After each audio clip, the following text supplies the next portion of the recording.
नमस्कार। आप देख रहे हैं वंदन। मैं आप सभी का पुनः स्वागत करता हूं एक नई कहानी को लेकर के।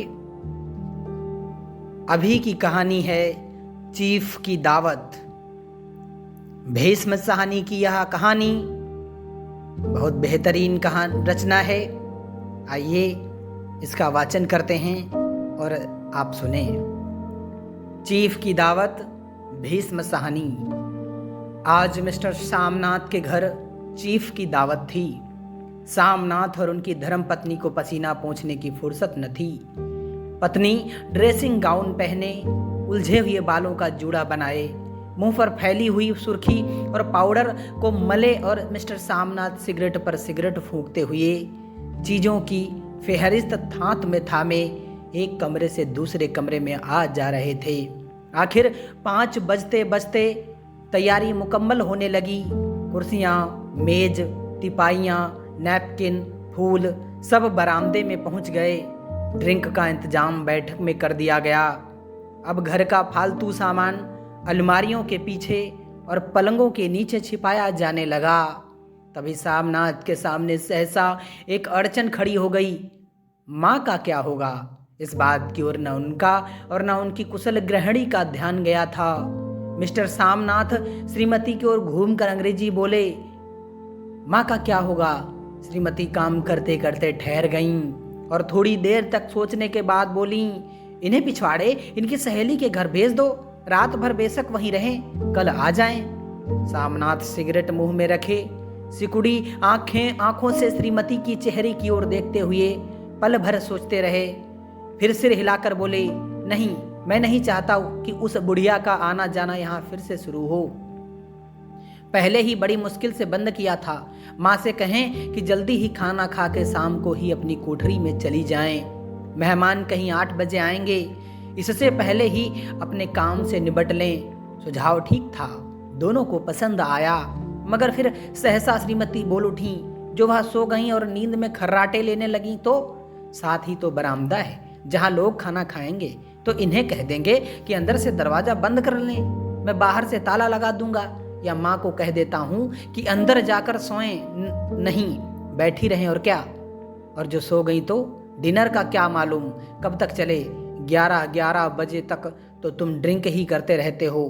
सामनाथ कुछ खींच उठे, हाथ झटकते हुए बोले, अच्छी भली या भाई के पास जा रही थी, तुमने यूं ही खुद अच्छा बनने के लिए बीच में टांग अड़ा दी। वाह, तुम माँ और बेटे की बातों में मैं क्यों बुरी बनूं? तुम जानो और वह जाने। मिस्टर सामनाथ चुप रहे। यह मौका बहस का न था, समस्या का हल ढूंढने का था। उन्होंने घूमकर माँ की कोठरी की ओर देखा। कोठरी का दरवाजा बरामदे में खुलता था। बरामदे की ओर देखते हुए झट से बोले, मैंने सोच लिया है। और उन्हीं कदमों माँ की ओर कोठरी के बाहर जा खड़े हुए। माँ दीवार के साथ एक चौकी पर बैठी, दुपट्टे में मुंह सिर लपेटे माला जप रही थीं। सुबह से तैयार होती देखते हुए माँ का भी दिल धड़क रहा था। बेटे के दफ्तर का बड़ा साहब घर पर आ रहा है, सारा काम सुबेते से चल जाए। माँ, आज तुम खाना जल्दी खा लेना, मेहमान लोग 7:30 बजे आ जाएंगे। माँ ने धीरे से मुंह पर से दुपट्टा हटाया और बेटे को देखते हुए कहा, आज मुझे खाना नहीं खाना है बेटा, तुम तो जानते हो मांस मछली बने तो मैं कुछ नहीं खाती। वैसे भी हो अपने काम से जल्दी निपट लेना। अच्छा बेटा। और माँ, हम लोग पहले बैठक में बैठेंगे, उतनी देर तुम यहाँ बरामदे में बैठना, फिर जब हम यहाँ आ जाएं तो तुम गुसल खाने के रास्ते बैठक में चली जाना। माँ अवाक बेटे का चेहरा देखने लगी, फिर धीरे से बोली, अच्छा बेटा। और माँ, जल्दी सो नहीं जाना, तुम्हारे खर्राटों की आवाज़ दूर तक जाती है। माँ लज्जित सी आवाज में बोली, क्या करूं बेटा, मेरे बस की बात नहीं, जब से बीमारी से उठी हूं नाक से सांस नहीं ले सकती। मिस्टर सामनाथ ने इंतजाम तो कर दिया, फिर भी उनकी उधेड़ बुन खत्म नहीं हुई। जो चीफ अचानक उधर आ निकला तो 8-10 मेहमान होंगे, देसी अफसर, उनकी स्त्रियां होंगी, कोई भी गुसल खाने की तरफ जा सकता है। क्षोभ और क्रोध से वह झुंझलाने लगे। एक कुर्सी को उठाकर बरामदे में कोठरी के बाहर रखते हुए बोले, आओ माँ, इस पर जरा बैठो तो। माँ माला संभालती पल्ला ठीक करती उठी और धीरे से कुर्सी पर आ बैठ गईं। यूं नहीं, माँ टांगे ऊपर चढ़ाकर नहीं बैठते, यह खाट नहीं है, माँ ने टांगे नीचे उतार ली और खुदा के वास्ते नंगे पांव नहीं घूमना, न ही वह अखड़ाऊं पहनकर सामने आना। किसी दिन तुम्हारी अखड़ाऊं उठाकर मैं बाहर फेंक दूंगा। माँ चुप रही। कपड़े कौन से पहनोगी माँ? जो हैं वही पहनूंगी बेटा, जो कहो पहन लूं। मिस्टर सामनाथ सिगरेट मुंह में रखे, फिर अध खुली आंखों से माँ की ओर देखने लगे और माँ के कपड़ों की सोचने लगे। सामनाथ हर बात में तरतीब चाहते थे। घर का सब संचालन उनके अपने हाथ में था।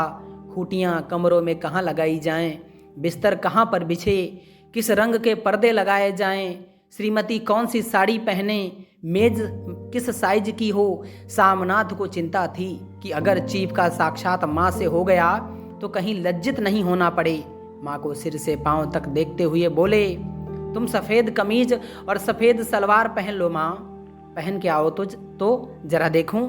माँ धीरे से उठी और अपनी कोठरी में कपड़े पहनने चली गईं। यह माँ का झमेला ही रहेगा। उन्होंने फिर अंग्रेजी में अपनी स्त्री से कहा, कोई ढंग की बात हो तो भी कोई कहे, अगर कहीं कोई उल्टी सीधी बात हो गई, चीफ को बुरा लगा तो सारा मजा जाता रहेगा। माँ सफ़ेद कमीज और सफ़ेद सलवार पहनकर बाहर निकली। छोटा सा कद, सफ़ेद कपड़ों में लिपटा छोटा सा सूखा हुआ शरीर, धुंधली आंखें, केवल सिर के आधे झड़े हुए बाल पल्ले की ओट में छिप पाए थे। पहले से कुछ ही कम कुरूप नजर आ रही थीं। चलो ठीक है, कोई चूड़ियाँ उड़ियाँ हों तो वह भी पहन लो, कोई हर्ज नहीं। चूड़ियाँ से कहाँ लाऊं, चूड़ियाँ कहाँ से लाऊं? बेटा तुम तो जानते हो सब जेवर तुम्हारी पढ़ाई में बिक गए। यह वाक्य सामनाथ को तीर की तरह लगा। तिनक कर बोले, यह कौन सा राग छेड़ दिया माँ? सीधा कह दो नहीं है जेवर, बस। इससे पढ़ाई वढ़ाई का क्या ताल्लुक है? जो जेवर बिका तो कुछ बनकर ही आया, निरा लंडूरा तो नहीं लौट आया। जितना दिया था उससे दुगना ले लेना। मेरी जीभ जल जाए बेटा, तुमसे जेवर लूंगी? मेरे मुंह से यूं ही निकल गया, जो होते तो लाख बार पहनती। 5:30 बज चुके थे। अभी मिस्टर सामनाथ को खुद भी नहा धोकर तैयार होना था। श्रीमती कब की अपने कमरे में जा चुकी थीं। सामनाथ जाते हुए एक बार फिर माँ को हिदायत करते गए, माँ रोज की तरह तुम गुमसुम बन के नहीं बैठी रहना। अगर साहब इधर आ निकले और कोई बात पूछें तो ठीक तरह से बात का जवाब देना। मैं न पढ़ी न लिखी बेटा, मैं क्या बात करूंगी? तुम कह देना माँ अनपढ़ है, कुछ जानती समझती नहीं, वह नहीं पूछेगा। 7 बजते बजते माँ का दिल धक धक करने लगा। अगर चीफ सामने आ गया और उसने कुछ पूछा तो वह क्या जवाब देंगी? अंग्रेज को तो दूर से ही देखकर घबरा उठती थीं। यह तो अमीरी है, यह तो अमरीकी है, न मालूम क्या पूछे। मैं क्या कहूँगी? माँ का जी चाहा कि चुपचाप पिछवाड़े विधवा सहेली के घर चली जाएं, मगर बेटे के हुक्म को कैसे टाल सकती थीं। चुपचाप कुर्सी से टांग लटकाए वहीं बैठी रहीं।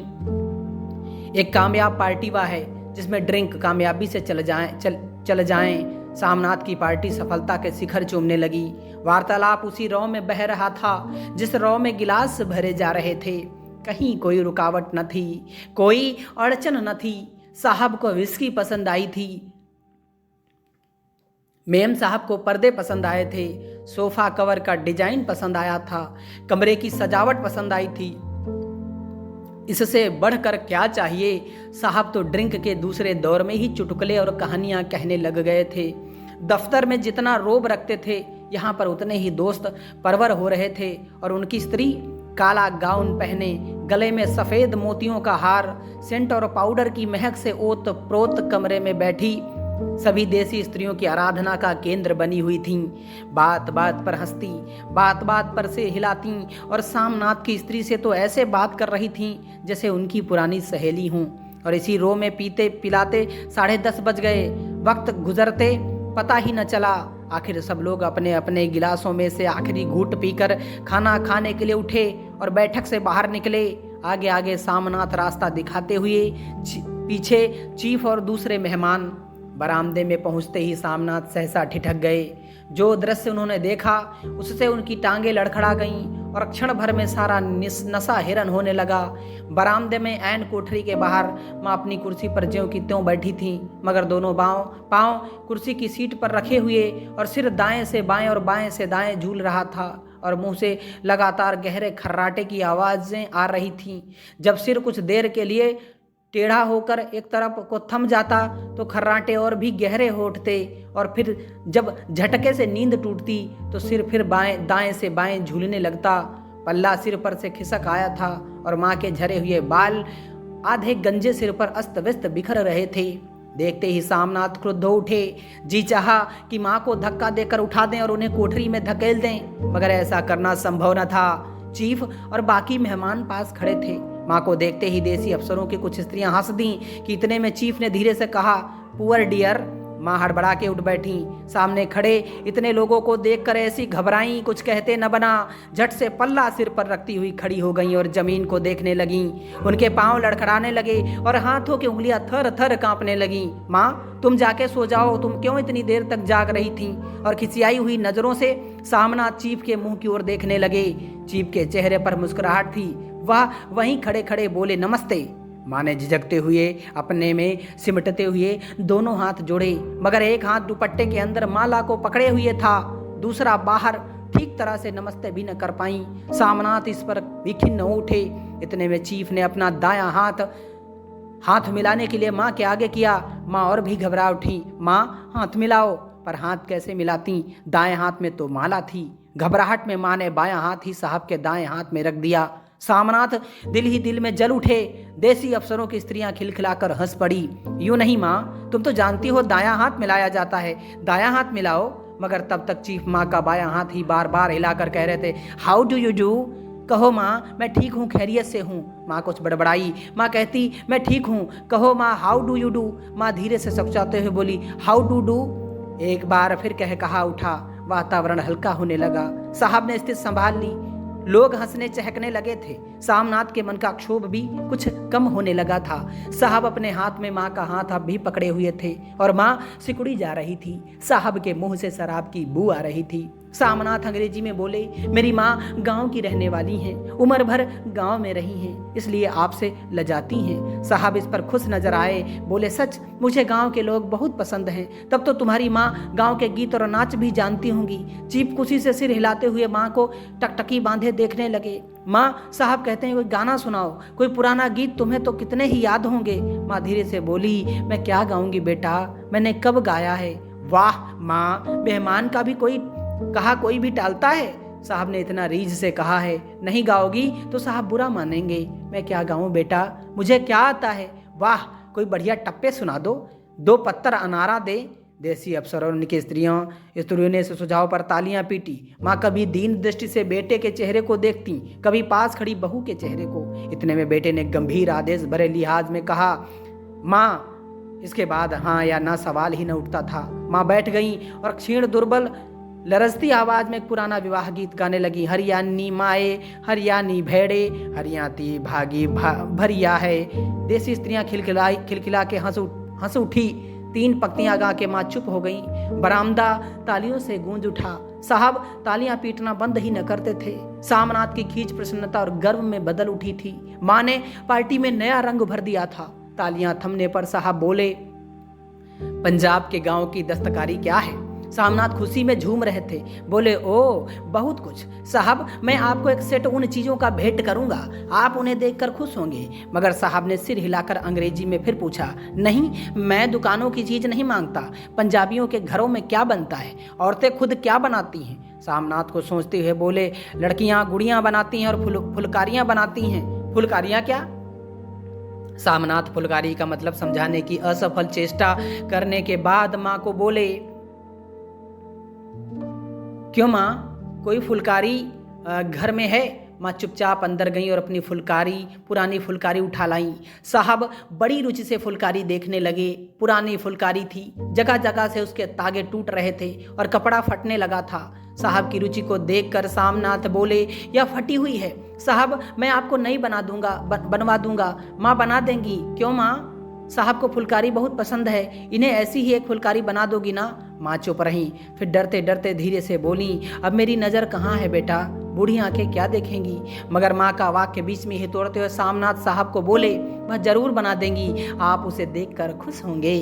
साहब ने सिर हिलाया, धन्यवाद किया और हल्के हल्के झूमते हुए खाने के मेज की ओर बढ़ गए। बाकी मेहमान भी उनके पीछे पीछे हो लिए। जब मेहमान बैठ गए और माँ पर से सबकी आंखें हट गई तो माँ धीरे से कुर्सी पर से उठी और सबसे नजरें बचाती हुई अपनी कोठरी में चली गई। मगर कोठरी में बैठने की देर थी कि आंखों में छल छल आंसू बहने लगे। वह दुपट्टे से बार बार उन्हें पूछती पर वह बार बार उमड़ आते जैसे बरसों का बांध तोड़कर उमड़ आए हो। माँ ने बहुतेरा दिल को समझाया, हाथ जोड़े भगवान का नाम लिया, बेटे के चिरायु होने की प्रार्थना की, बार बार आंखें बंद की, मगर आंसू बरसात के पानी की तरह जैसे थमने में ही ना आते थे। आधी रात का वक्त होगा, मेहमान खाना खाकर एक एक करके जा चुके थे। माँ दीवार से सटकर बैठी आंखें फाड़े दीवार को देखे जा रही थीं। घर के वातावरण में तनाव ढीला पड़ चुका था। मोहल्ले की निस्तब्धता सामनाथ के घर भी छा चुकी थी। केवल रसोई में प्लेटों के खनकने की आवाज आ रही थी। तभी सहसा माँ की कोठरी का दरवाजा जोर से खटकने लगा। माँ, दरवाजा खोलो। माँ का दिल बैठ गया। हड़बड़ाकर उठ बैठी। क्या मुझसे फिर कोई भूल हो गई? माँ कितनी देर से अपने आप को कोस रही थी। क्यों उन्हें नींद आ गई? क्यों वह ऊँघने लगी? क्या बेटे ने अभी तक क्षमा नहीं किया? माँ उठी और कांपते हाथों से दरवाजा खोल दिया। दरवाजा खुलते ही सामनाथ झूमते हुए आगे बढ़ाए और माँ को आलिंगन में भर लिया। ओ मम्मी, तुमने तो आज रंग ला दिया। साहब तुमसे इतना खुश हुआ कि क्या कहूँ। ओ मम्मी, अम्मी। माँ की छोटी सी काया सिमटकर बेटे के आलिंगन में छिप गई। माँ की आंखों में फिर आंसू आ गए। उन्हें पोंछती हुई धीरे से बोली, बेटा तुम मुझे हरिद्वार भेज दो, मैं कब से कह रही हूँ। सामनाथ का झूमना सहसा बंद हो गया और उनकी पेशानी फिर तनाव के बल पड़ने लगे। उनकी बाहें माँ के शरीर से हट गईं। क्या कहा माँ? यह कौन सा राग तुमने फिर छेड़ दिया? सामनाथ का क्रोध बढ़ने लगा था। बोलते गए, तुम मुझे बदनाम करना चाहती हो ताकि दुनिया कहे कि बेटा माँ को अपने पास नहीं रख सकता। नहीं बेटा, अब तुम अपनी बहू के साथ जैसा मन चाहे रहो। मैंने अपना खा पहन लिया। अब यहाँ क्या करूँगी? जो थोड़े दिन जिंदगानी के बाकी हैं भगवान का नाम लूँगी। तुम मुझे हरिद्वार भेज दो। तुम चली जाओगी तो फुलवारी कौन बनाएगा? साहब से तुम्हारे सामने ही फुलवारी देने का इकरार किया है। मेरी आंखें अब नहीं है बेटा जो फुलवारी बना सकूं। तुम कहीं और से बनवा लो, बनी बनाई ले लो। माँ, तुम मुझे धोखा देके यूं चली जाओगी? मेरा बनता काम बिगाड़ोगी? जानती नहीं, साहब खुश होगा तो मुझे तरक्की मिलेगी। माँ चुप हो गई। फिर बेटे के मुंह की ओर देखती हुई बोली, क्या तेरी तरक्की होगी? क्या साहब तेरी तरक्की कर देगा? क्या उसने कुछ कहा है? कहा नहीं, मगर देखती नहीं कितना खुश गया है। कहता था जब तेरी माँ फुलकारी बनाना शुरू करेगी तो मैं देखने आऊँगा कि कैसे बनाती है। जो साहब खुश हो गया तो मुझे इससे बड़ी नौकरी भी मिल सकती है। मैं बड़ा अफसर बन सकता हूँ। माँ के चेहरे का रंग बदलने लगा। धीरे धीरे उनका झुर्रियों भरा मुंह खिलने लगा। आंखों में हल्की हल्की चमक आने लगी। तेरी तरक्की होगी बेटा। तरक्की यूं ही हो जाएगी। साहब को खुश रखूंगा तो कुछ करेगा, वरना उसकी खिदमत करने वाले और थोड़े हैं। तो मैं बना दूंगी बेटा, जैसे बन पड़ेगा बना दूंगी। और माँ दिल ही दिल में फिर बेटे के उज्जवल भविष्य की कामनाएं करने लगी। और मिस्टर सामनाथ, अब सो जाओ। माँ कहते हुए तनिक लड़खड़ाते हुए अपने कमरे की ओर घूम गए। मित्रों, कैसी लगी आपको यह कहानी? अभी इस सीरीज में और कहानियाँ लेकर के हम आएंगे। अपनी प्रतिक्रियाएं अवश्य देते रहें।